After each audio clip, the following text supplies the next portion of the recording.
আজকের এই দিনের জন্য মোটেও প্রস্তুত ছিলাম না। চোখে মুখে এত খুশি, তারপরে কেন জানি না ভিতরে ভিতরে অনেক কান্না পাচ্ছে। হ্যালো এভরিওয়ান, আসসালামু আলাইকুম। কী অবস্থা সবার? ভিডিওর শুরুতে কিছু স্ক্রিপ্ট দেখে আপনারা হয়তো বুঝে গেছেন আজকের ভিডিওটা আসলে কি হতে যাচ্ছে।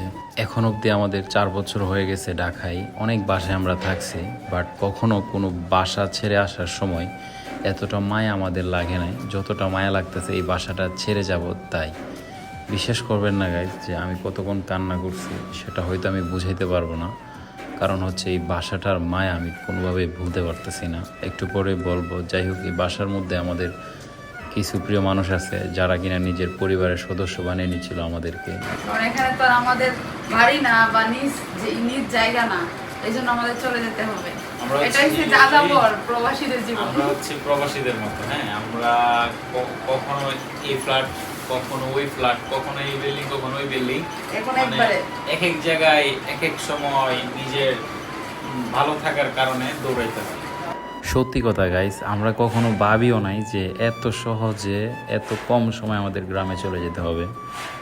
যাই হোক, অনেক খারাপ লাগতেছে প্রিয় মানুষগুলোর জন্য। বিশেষ করে অপু ভাই এবং শফিক ভাই, এই দুইজন মানুষ আমার খুব কাছের মানুষ ছিল। যাই হোক, ওনাদের ভালোবাসার দাম আমি দিতে পারবো না। আমাকে সবসময় ছোটো ভাইয়ের মতো দেখছে। বিশেষ করে ওনাদের জন্য বেশি মায়া হচ্ছে। ভাই যদি ভিডিওটা দেখে থাকেন, অবশ্যই বলতে চাই যে কখনো যদি গরিবের বাড়িতে আসা হয় অবশ্যই আমাদের হাওড় অঞ্চলে আসবেন, আমার বাড়িতে আসবেন, আইসা বেড়ায় যাবেন। আপনাদের জন্য আমার দরজা খোলা।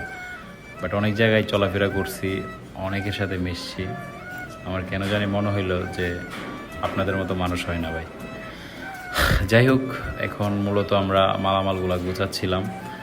আর যেহেতু পিকআপ দুইটাই নিয়েছি, কারণ এগুলো হচ্ছে ছোটো পিকআপ, দুইটাই নিয়েছি। আর দুইটার মধ্যেই মালামাল ভরবো। একটার মধ্যে আমার বাইক, সোফা, ওয়াশিং মেশিন, অন্যগুলোর মধ্যে হচ্ছে যে আপনার আমাদের যত ম্যাটেরিয়ালগুলো আছে আসবাবপত্র সবগুলো ঢোকানো হচ্ছে। আর ওরা কিভাবে মালগুলো গুছাচ্ছে আমি মূলত এগুলো তদারকি করছিলাম। আর ওনাদের একটাই সমস্যা, ওনাদের তদারকি না করলে একটু ঝামেলা হয়ে যায়, কারণ তো আপনারা বুঝেনি। যাই হোক, আমাদের ড্রাইভার ছিল রিয়াজ ভাই। রিয়াজ ভাইকে স্পেশালি থ্যাংক ইউ। বাট দুঃখের বিষয় হচ্ছে যে ওনারা আমার মালগুলা অনেক সেফভাবে আমার বাড়িতে পৌঁছায় দিছে, কিন্তু বাড়ির কাছাকাছি এসে কলকি টান দিয়া এমনভাবে গাড়ি টান দিছে, গাছের মধ্যে লাইগা বাইজা আমার সুকেসের মাথাটা ভেঙে গেছে।